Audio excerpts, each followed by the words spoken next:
All right, we got to talk about the Minnesota Timberwolves. So in the second quarter of their game against the New Orleans Pelicans, a timeout was called, right? In the huddle, Kyle Anderson on the left, Rudy Gobert on the right.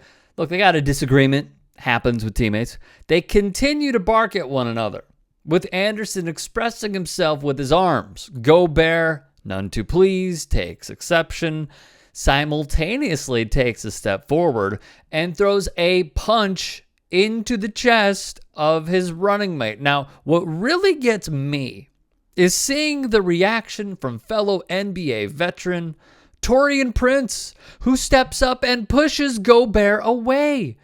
Anderson then tries, at least, to make a beeline to Gobert. Ultimately, he is restrained by players and team staff. Gobert would stand to the right of the huddle, get pushed back by one staff member, and then hit the showers and be sent home, though we would have more from that. After all of this, though, the Timberwolves beat the Pelicans, and they clinched the 8. Gobert would tweet afterwards, "Emotions got the best of me today.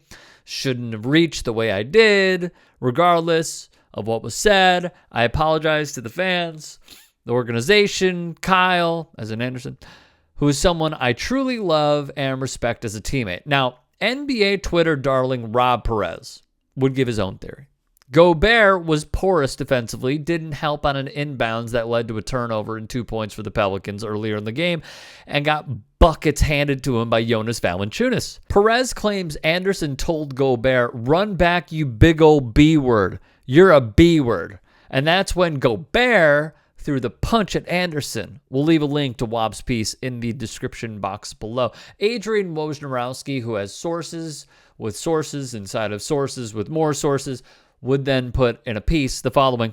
ESPN sources say Gobert escalated a verbal argument to a physical encounter after Kyle Anderson told him to shut the F up B word.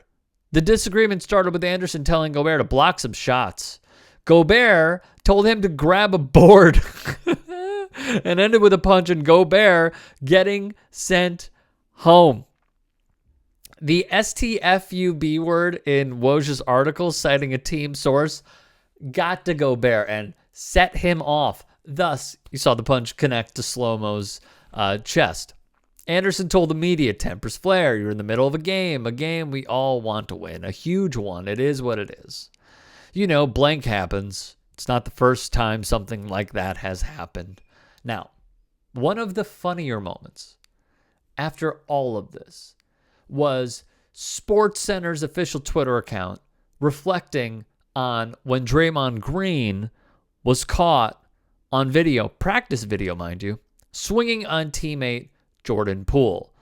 Thus, Draymond tweeted the exact same message, which is honestly A+ retort. A+ retort. Rudy Gobert would be sent home. I just saw as we were preparing to film this piece that he is not going to play in the Timberwolves' opening round game. So this appears to be more serious than we thought. The Athletic would report Gobert and Anderson had the spat at halftime in the locker room, with Slow-Mo telling the Frenchman, "I'll knock your blank out." Teammates would separate the pair. Mike Conley is being given praise for calming the situation. As many people know, Mike Conley also played with Rudy Gobert when they were in Salt Lake City playing for the Jazz. The AP added in a group text, Gobert apologized. Still, the question remains, why is this man so unlikable? And I'm just going to give you a few examples. Honestly, people can put together like a full documentary on how fans and players alike feel about Gobert, but here's just a few. He was really, really ticked when he didn't make the All-Star game in 2019 and fans mocked him for it. Although he missed out on a bonus after not being named, he would provide tears, which for a litany of fans, they would view it as a weakness when really he lost out on $1 million. Then there was Gobert mocking the coronavirus just before the world shut down by touching the microphones. That is what I think is the sticking point for a lot of people, but I'll go forward with a few more.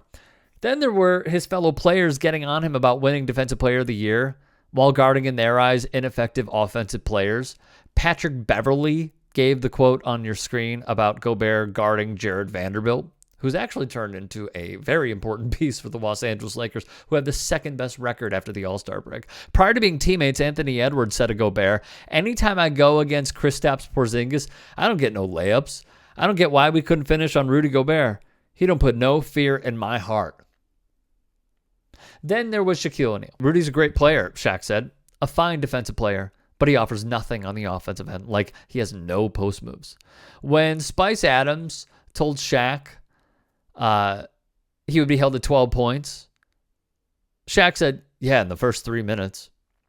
I'm telling you, there is a lot that I think we know and that I think we don't know when it comes to Rudy. But one thing that really sticks with me is I've heard about the back spasms. He was grabbing, I believe it was his right wrist, the same arm where he threw the punch at Kyle Anderson. A staff member was actually holding his wrist for him to get it attended to during that timeout right prior to the scuffle.